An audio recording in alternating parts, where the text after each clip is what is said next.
This is going to be a very quick orientation for BTE 4163, which is desktop publishing.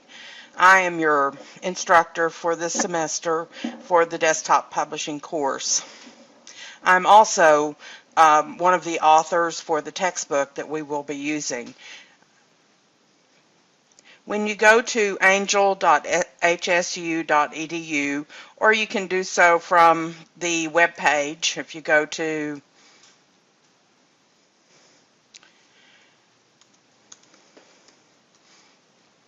www.hsu.edu, you can go to your Angel login here. If that doesn't work, for some reason that link is down or something, always try also to go directly to Angel by typing in on your browser angel.hsu.edu. I have found that Chrome seems to work the best. I would not probably try to use Explorer.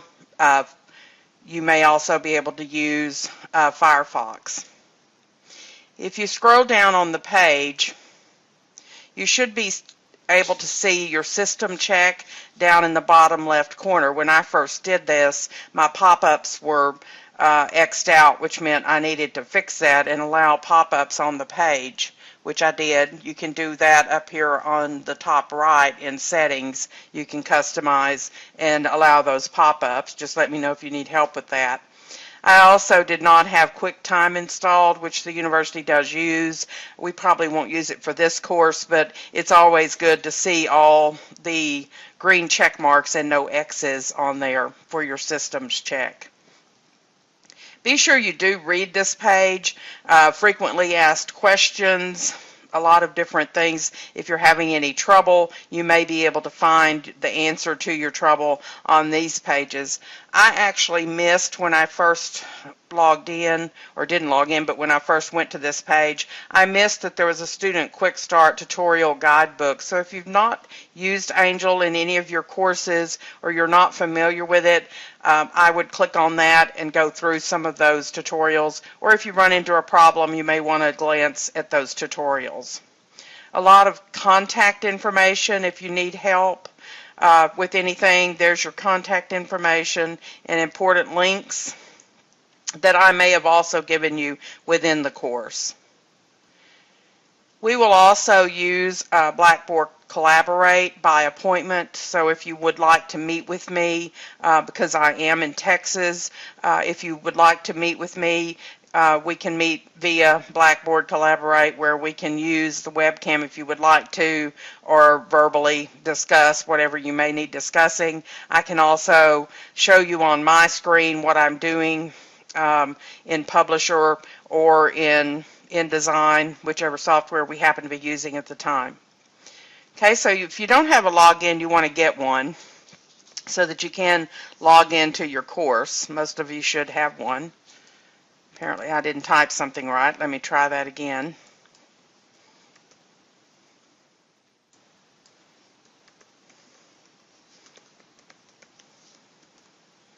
I'm fairly new to the system, not to Angel though. I've been teaching using Angel for a number of years.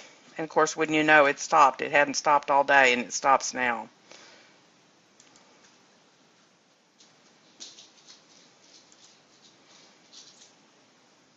There we go. Okay, I'm going to go into our course. You should have a list here on the left where my cursor is. You should have a list of the courses that you're enrolled in for fully online, or if your instructor is using it for part of the course. On the page, I do have a quick welcome and a link to the Lessons tab, which is pretty much where most everything takes place. There's my picture, there's my phone number, which you are welcome to use, either voice and text, either one. About the course description of what you'll be learning in the course, and the student learning outcomes, what you can expect us to cover this semester. Everything on the right is for the university. That in the middle there is our course syllabus and also the course mail. If you would like to mail me, it's best to do it within Angel. Here's our syllabus, which you can access from that first page at any time. You do want to read through the syllabus very carefully. There's the mission statement, the course description again. Prerequisites, we do strongly recommend that you have some sort of keyboarding proficiency, but there are no course prerequisites for this course. Your student learning outcomes again, your required textbook. There is a website, and in front of your textbook it'll explain that, but that you can go to and get flashcards and that kind of thing to help you with vocabulary if you're interested in those resources. Some other required materials, you will need a daily internet access. You'll need to be able to access Angel, the learning management system, Angel, and get it to working properly. You will need Publisher 2013, which we will use starting pretty quickly in the course, and InDesign, Photoshop, and Illustrator. We can use a 30-day trial later in the course, and so you don't have to purchase those, although you will need to be on campus or somewhere probably to download them because it is pretty big files and it takes a while. If you think you're going to do anything with desktop publishing or web design, I highly recommend you consider the monthly subscription for Adobe. It is about $20 a month for an educational price, but it's well worth it. You do have to subscribe for at least 1 year though. So mostly we'll use Publisher and Word 2013. You definitely want those. You can always go to the Multimedia Lab if you need to work on them.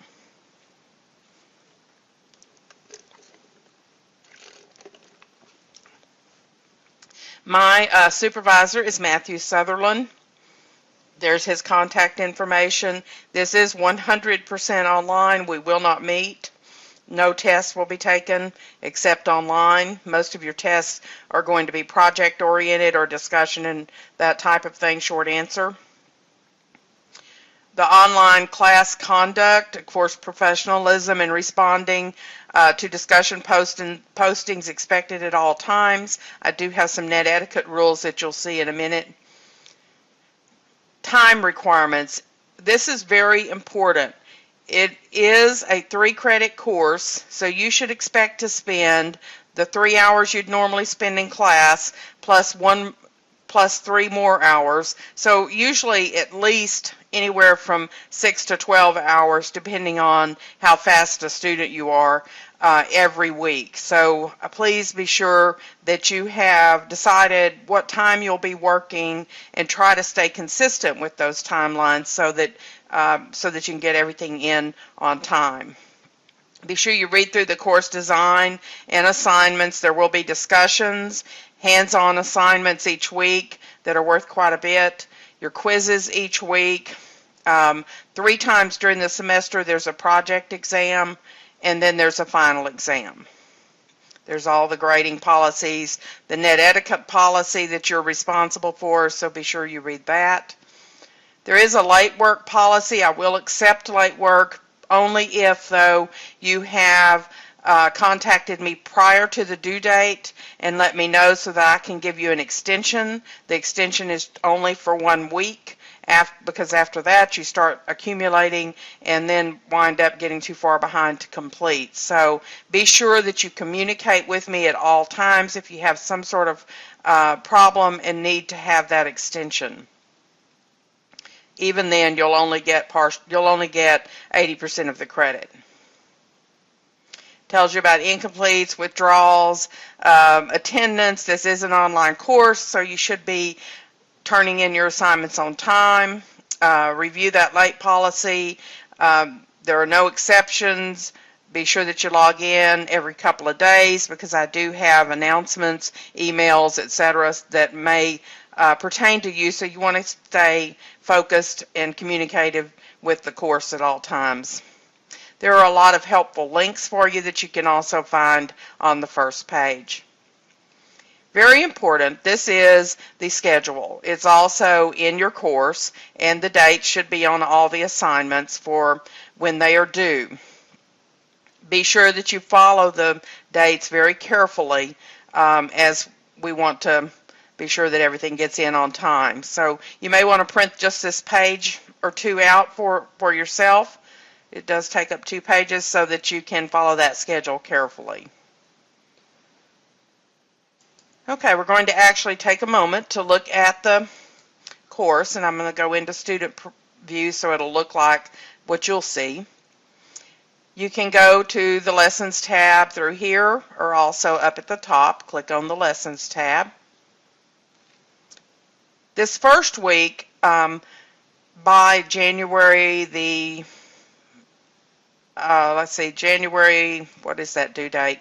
Coming up anyway, the first Sunday, because everything's due on Sunday.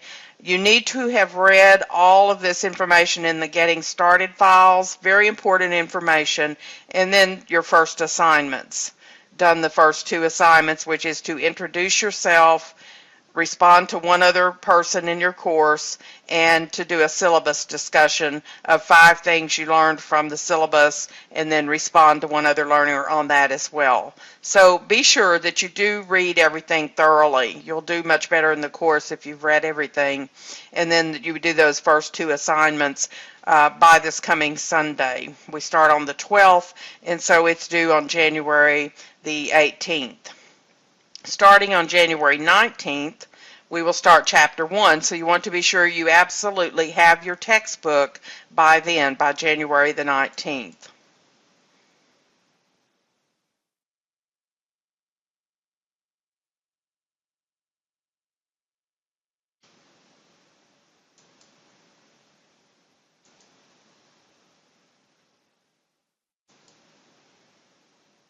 Okay, in each chapter, and this week we're doing 2 chapters, but don't worry, there's only 1 assignment, 1 quiz, and 1 discussion when we're doing 2 chapters. I have put them together.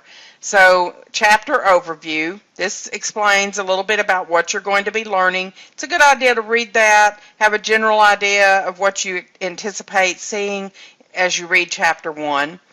There's your course objective, and then the chapter objectives for chapter 1. And your learning activity for this chapter is to read the chapter, take notes as you read. That's a very good idea so that you have those to refer to, and it also helps your learning. And then also, you may want to print out and take the notes on the chapter PowerPoint. That's fine as well, and that's a good way to do it, and then put it in a notebook to stay organized. Once you have read the chapter, you will then go to Chapter 2.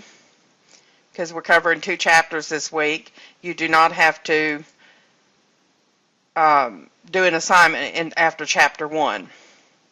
Then you go to Chapter 2, where we actually get into the importance of planning your desktop publishing documents before you begin the actual design process. There are your objectives, your learning activities, again, reading the chapter and reviewing the PowerPoint, taking notes on the chapter, and then you will actually start the assignment activities, and this is over chapters 1 and 2. So your hands-on assignments tells you a little bit about them, what you can expect, and then click on assignment 1. This is a Dropbox where you will do these 5 assignments, the first 2 using Word 2013, and the next 2 using Publisher 2013. Again, and there are 5 assignments total. You want to be sure, and these all come at the end of your textbook in the Apply section. You want to be sure that you review the grading rubric, open it up and review it. What I'm grading on, following instructions, spelling and grammar, and the file names, that they are spelled correctly as well, and your timeliness in getting it done. But be sure you do read the rubrics thoroughly before you get started so you know what you're being graded on. Read the instructions in the assignment, both in this Dropbox and in the textbook before beginning, and then you will upload those 5 documents to this Dropbox. That is, those are worth 30 points for all of the assignment.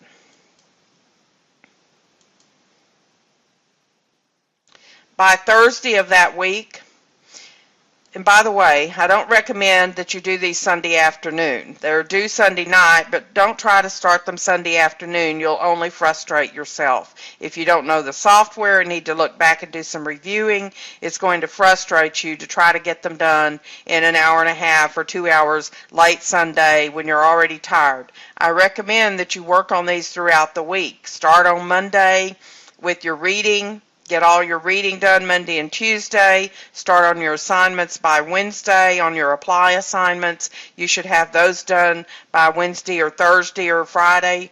And then your discussion, your initial post is due on Thursdays so that you will have time to respond to another learner. So be sure that you read about the discussions. You'll have a prompt, a question prompt in the discussion box, and you should respond to that thoroughly, detailed information, and then once you've responded to that by Thursday at 11:55, then you have till Sunday to respond to one other person to what they have said. Be sure that you don't respond to them just with yes or no or I agree with you. It needs to be very specific. You can even relate back to something you've read in the textbook or maybe in your research or your opinion of something, but you need to validate it. You need to be detailed about it. You also need to have at least one resource in the discussion, and that may just be the textbook. There's the resource for the textbook. You can copy and paste it in there. You also probably want to use a website that you may have researched to find more information as well.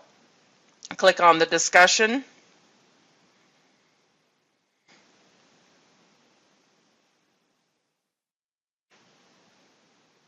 And be sure you've read the discussion thoroughly, and then you will do a new post. That will be your initial post that should be done by Thursday night. Then by Sunday, you should have replied to someone else's, at least one other learner's post, although you're welcome to reply to more. There will also be, and it should be here, I'm not sure why it's not showing, I'll have to check that, but you should also have a rubric here that you can, so you'll know what you're being graded on. But mostly you're being graded on the content. Were you thorough? Did you respond to the other learner thoroughly? Were there any spelling or grammar errors?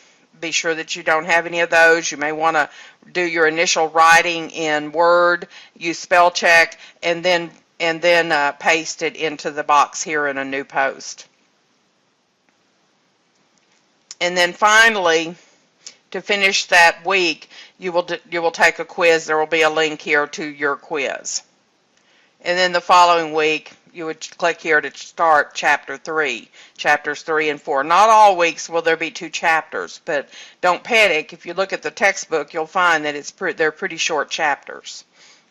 Although there are 21 that we're covering, they are fairly short chapters, not lots of reading, and mostly quite a few pictures and images to help you learn desktop publishing.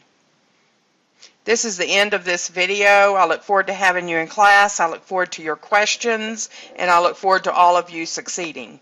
Thank you.